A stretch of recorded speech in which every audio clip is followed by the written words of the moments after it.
ఈరోజు college హాలిడేలు declare చేసేటువంటి పరిస్థితి వస్తుందని గుర్తుపెట్టుకోండి. ఇప్పటికే చాలామంది ప్రైవేట్ కాలేజ్ ఓనర్లు ఆత్మహత్యలు చేసుకునేటువంటి పరిస్థితి నిర్మాణమైంది. డిసెంబర్లోనే ఈ కాలేజీ యాజమాన్యాలు వెళ్ళి బట్టి విక్రమార్ గారిని కలిస్తే మార్చి వరకు మొత్తం రీఇంబర్స్మెంట్ మీకు ఇచ్చేస్తాము, మీరు ఆందోళన చెందాల్సినటువంటి అవసరం లేదని చెప్పి వారు చెప్పడం జరిగింది.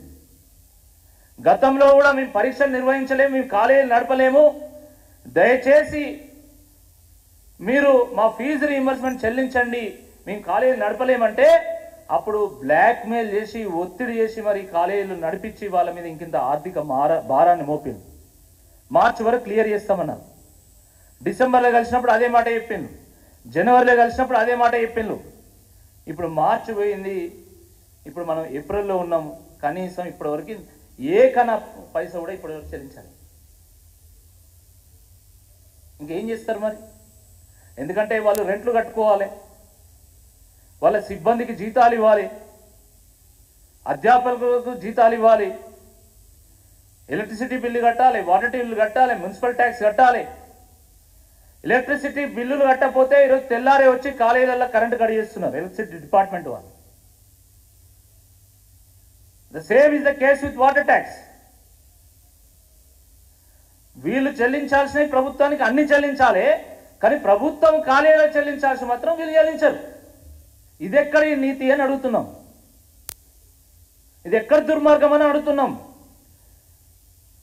మాకు చెల్లించాల్సినటువంటి బకాయిలు చెల్లించండి మహాప్రభు అని కాలేజీ యాజమాన్యాలు రేవంత్ రెడ్డి గారిని వేడుకుంటే ఆయన ఏం మాట్లాడతాడు? మీరందరూ నా దగ్గర రండి, ఈ బకాయిల గురించి మాట్లాడదాం, వన్ టైం సెటిల్మెంట్ చేద్దాం. అసలు ఒక ముఖ్యమంత్రి స్థానంలో కూర్చొని అండ్ దట్టు మళ్ళీ ఎడ్యుకేషన్ మినిస్టర్ అని చెప్పుకుంటూ అసలు సెటిల్మెంట్ అనే పదం వాడొచ్చా? ఒక ముఖ్యమంత్రి చైర్లో కూర్చొని సెటిల్మెంట్ అనే పదం వాడొచ్చా? అంటే ఆయన సెటిల్మెంట్ చేసి చేసి అలవాటు అయిపోయి ఇప్పుడు మీకు కూడా నేను సెటిల్మెంట్ చేస్తా అంటే నీకెంత నాకెంత, నేను నీకు ఇస్తా ఫీజు రీఇంబర్స్మెంట్, నువ్వు నాకెంత ఇస్తావు అని అడగడమేనా అని అడుగుతున్నాం. ఇదేనా మీ ఉద్దేశం అని అడుగుతున్నాం. వన్ టైం సెటిల్మెంట్ ఏంది నాకు అర్థం కాదు. ఏమనంటే గత ప్రభుత్వం చేసినటువంటి బకాయిలను మేమెందుకు కట్టాలి? అరే government TRS government Congress government అంటూ ఉండదండి. Government is government of Telangana. Whether it is BRS or whether it is Congress or TDP, it is government. It is government of Telangana. Government is a continuous process. ఒక ఆయన ఒక రోజు ముఖ్యమంత్రి అవుతారు, ఇంకో ఆయన ఇంకో రోజు ముఖ్యమంత్రి అవుతారు. ఒక పార్టీ ప్రభుత్వంలోకి వస్తుంది, ఇంకో రోజు ఇంకో పార్టీ ప్రభుత్వంలోకి వస్తుంది. కానీ ప్రభుత్వం అనేది నిరంతరం కొనసాగుతుంది. ఇది అర్థం చేసుకోవాలి. వాళ్ళు చేసినటువంటి బకాయిలు మేమెందుకు కట్టాలా?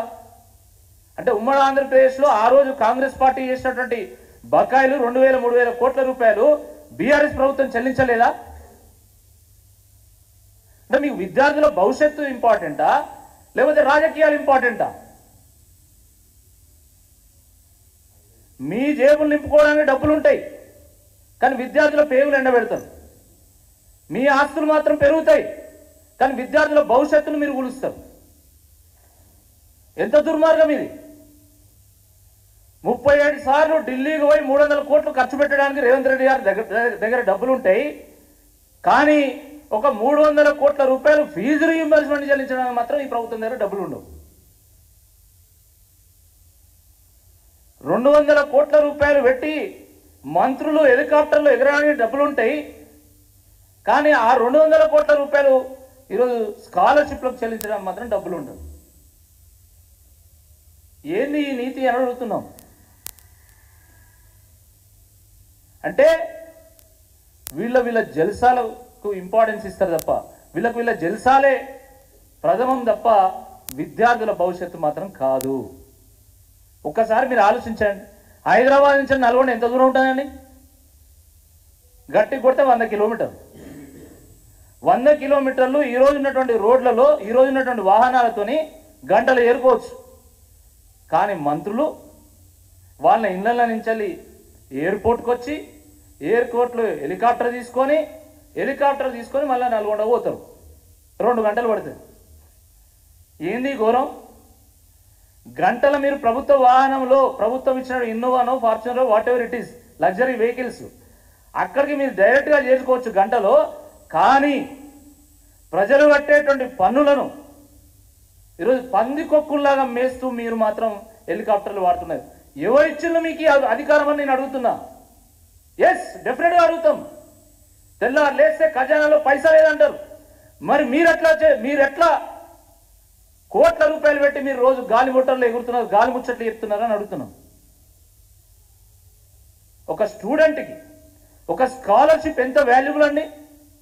ఆ ఇచ్చే 4,000 5,000 దాంతోనే పాపం బస్ పాస్ చేసుకుంటాడు, దాంతోనే బుక్స్ కొనుక్కుంటాడు, దాంతోనే స్టేషనరీలో ఉన్నటువంటి ఐటమ్స్ కొనుక్కుంటాడు, దాంతోనే కాస్మెటిక్స్ కొనుక్కుంటాడు. ఎక్కడో ఏటూరు నగరంలో ఒక గూడెంలా, ఎక్కడో వనపర్తిలో ఒక తండాలో ఉన్నటువంటి ఒక ఎస్టీ విద్యార్థి స్కాలర్షిప్ మీద ఆధారపడి చదవకపోతే దేని మీద ఆధారపడతారండి? వాళ్ళకి ఏమైనా భూములు జాగాలు ఉంటాయా? లక్షల రూపాయల ఆదాయం ఉంటుందా? ప్రభుత్వం మీద ఆధారపడి, ప్రభుత్వ కళాశాలల మీద ఆధారపడి, ప్రభుత్వం అందించేటువంటి స్కాలర్షిప్ల మీద ఆధారపడి వాళ్ళు చదువుకుంటారు. కనీస జ్ఞానం లేదు. కేంద్ర ప్రభుత్వం చెల్లించేటువంటి ఎస్సీ ఎస్టీ స్కాలర్షిప్ల డబ్బులు కూడా వీళ్ళ నిర్వాహకం వల్ల అవి వెనక్కిపోతున్నాయి. 60-40 రేషియోలో central government state government scholarships ఇస్తాయి. సెంట్రల్ గవర్నమెంట్ ఇచ్చినటువంటి డబ్బులు మాత్రం చేరుతున్నాయి, కానీ స్టేట్ గవర్నమెంట్ ఇచ్చేటువంటి డబ్బులు మాత్రం చేరడం లేదు. దానివల్ల ఏమవుతున్నాయి? కేంద్రం ఇచ్చేటువంటి నిధులు కూడా మురిగిపోతున్నాయి. ఇది వాస్తవం కాదా నేను అడుగుతా ఉన్నా. ఎస్సీ ఎస్టీ విద్యార్థులు, బడుగు బలహీన వర్గాలకు చెందినటువంటి విద్యార్థులు ఈరోజు ఎంత నష్టపోతున్నారు, దీనివల్ల ఎంత మానసిక ఒత్తిడికి గురవుతున్నారు.